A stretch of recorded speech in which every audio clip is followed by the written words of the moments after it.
Hello, my name is Adam Birnbaum. I'm an eviction attorney here in Pierce County, Washington, and I'm bringing this video to you together with the cooperation of Pierce County Law Library. The subject of today's video are eviction actions based upon a 90-day notice. And there's two statutory 90-day notices to terminate tenancy.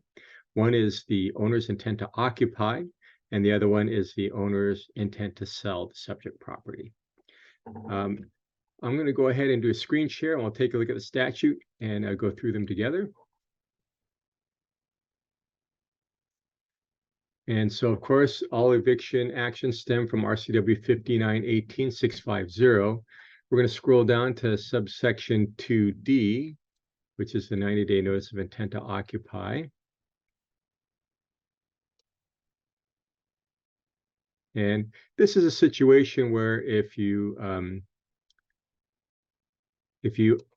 own a rental property, your tenant is currently occupying, and their lease has an end date, or they're on a month-to-month tenancy, you can give them 90-day notice that you are intending to either occupy your rental property personally or have your immediate family occupy the premises. So let's take a look at the statute, see what it says. It says basis for eviction is if the tenant continues in possession after the landlord of a dwelling unit in good faith seeks possession so that the owner or his or her immediate family may occupy the unit as that person's principal residence, and no substantially equivalent unit is vacant and available to house the owner or his or her immediate family in the same building. And the owner has provided at least 90 days advance written notice of the date of the tenant's possession is to end. Okay, so there are a couple of qualifiers in there. The first is that it is the owner or his immediate family. And so let's take a quick look at that definition.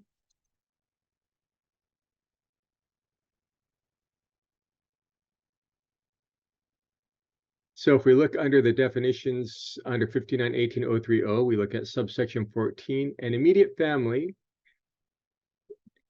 is put forth here as includes state-registered domestic partner, spouse, parents, grandparents, children, including foster children, siblings, and in-laws.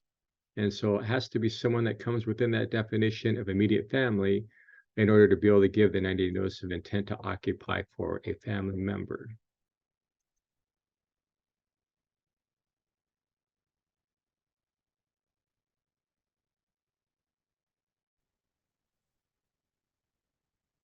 So if we look back at the statute, we've talked about the definition of immediate family. It also states that there can be no substantially equivalent unit that is vacant and available to the owner. So basically, if you have a multi-unit and you have several units vacant, but you're asking the tenant to vacate their unit, you're not going to meet the definition, and you're going to have problems when you get in front of a judge because they're going to say, well, why are you kicking the tenant out of an equivalent unit when you have these other vacancies that will likely do the job? I've had a similar situation where an owner lived in a residence, and then he had another rental residence on the same property, and he was personally moving from his personal residence into the rental unit to try to displace the tenant. And of course, the court is not going to interpret that as meeting the intent of the statute. So again, good faith is required. Basically, you need to show that you have immediate family, that they need the housing, and there's no other place for them to go but this particular rental unit. And again, you have to give at least 90 days advance written notice. I really caution clients, for some reason, they want to wait to the 91st day and then give the notice. And sometimes the service isn't perfected or there's an issue. If you know you're going to be using either of these 90-day notices, give yourself a little bit of time. You know, nothing wrong with serving them 100 days, 110 days out, or even longer if you like. The statute says at least 90 days. So as long as you give them at least that 90 days, you're going to be in compliance with the statute. Okay, so let's say you give your tenant the notice and it's your intent to go ahead and move into the rental unit. Well, the statute here provides what you need to do to satisfy your good faith efforts to occupy the premises. So it says there's a rebuttable presumption that the owner did not act in good faith if the owner or immediate family fails to occupy the unit as a principal residence for at least 60 consecutive days during the 90 days immediately after the tenant vacated the unit, pursuant to a notice to vacate.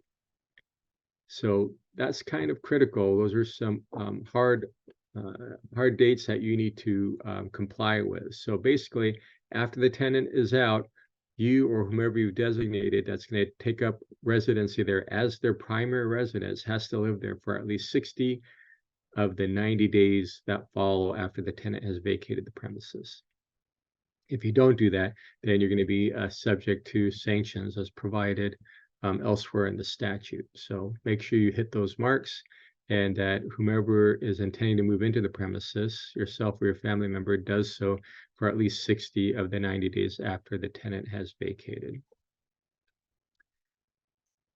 Okay, the next portion involves, and this is under section 2E, if you elect to sell the unit, and this is only for single family residences.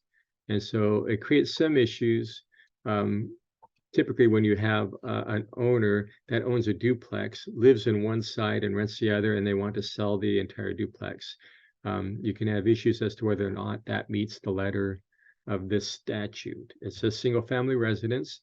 So if you have a rental property that's a single family residence and you want to go ahead and put it on the market, sell it, you can do that. You give your tenant at least 90 days notice. Again, I really would advise against waiting until the 91st day. Give them more notice if you can of your intent to sell. And after the tenant vacates, then the statute again has requirements to show your good faith that you were actually meaning to sell the property and for the purposes of and you needed the tenant out for the purposes to sell the property.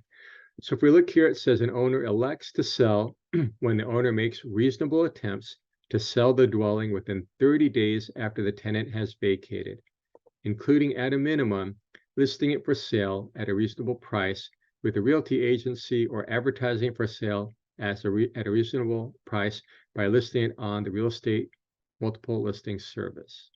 All right, so big question I always get from clients is, well, geez, the place needs to be rehabbed. We'll never have it done in 30 days. The statute says you've got to make the good faith effort. So if there's no way that the property can sell or can be rehabbed and ready to sell within 30 days, you should certainly take steps as required under the statute. I would go ahead and get a listing agent, do everything you can to get the property to list. Show that you're using good faith efforts to get the rehab done as quickly as possible in order to get the property sold and then, of course, eventually sell it. And the purpose of that is that if for some reason you're not able to get the property market ready within 30 days, you can at least show the court that you've used good faith efforts to do everything possible to meet the intent of the statute. So again, this requires good faith. And in looking at the definition, it states here, there shall be a rebuttable presumption that the owner did not intend to sell the unit if, one, within 30 days after the tenant has vacated, the owner does not list the single-family dwelling unit for sale at a reasonable price with the realty agency or advertise it for sale at a reasonable price by listing it on the real estate multiple listing service. So what this is addressing is you can go ahead and give the notice, but then without an intent to sell, because when you go to list it, you're listing it for way over market. And what happens? Oh, well, I guess I can't sell it. I'm going to put it back on the rental market and now charge, more rent than what I was charging before. And so obviously the intent of the statute there is to prevent that type of thing from happening. Also states here, within 90 days after the date the tenant vacated or the date the property was listed for sale, whichever is later, the owner withdraws the rental unit from the market. The landlord rents the unit to someone other than the former tenant, or the landlord otherwise indicates that the owner does not intend to sell the unit. So what the statute is looking for here is at least a good faith effort for 90 days to market and try to sell that property. And that tied together with the section right above it means that you're listing it at a market value price. So again, if you fail to meet either of those requirements, the tenant can, and the tenant finds out about it, you may be subject to sanctions as allowed under the statute. And so, of course, we don't want that to happen. It's important to remember that both of these statutes only take effect if there isn't a pending lease. So if you're into a 12-month lease, you're 3 months into it, and you say, "Oh, I want to sell," and you, it's your intent to give your tenant a 90-day notice of intent to sell, that probably isn't going to work. The statute anticipates that these notices would only take effect once the lease itself has ended by its own terms. Now, if the tenant is on a month-to-month, of course, then you're okay, and you can go ahead and give at least 90 days notice. One thing to bear in mind is that don't make these 90 calendar days. The Landlord-Tenant Act presumes that the end date of any tenancy is going to be the day that the rent is due. So, for example, if I were to give a notice on, say, September 15th, and 90 days from that date, it would be December 15th or thereabouts, right? That would not be correct if the rent is due on the first of the month. So if I gave a 90-day notice on September 15th, I'd have to carry it forward to the next rent due date, which actually would be January 1st. Does that make sense? So it's at least 90 days, and then carried forward to the start date of the rental period.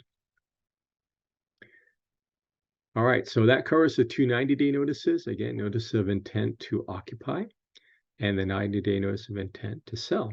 If you have any further questions regarding either of these notices, you can get information from the Pierce County Law Library, or you can feel free to contact me as well. And the Law Library will have my contact information. All right, thank you for watching. Take care.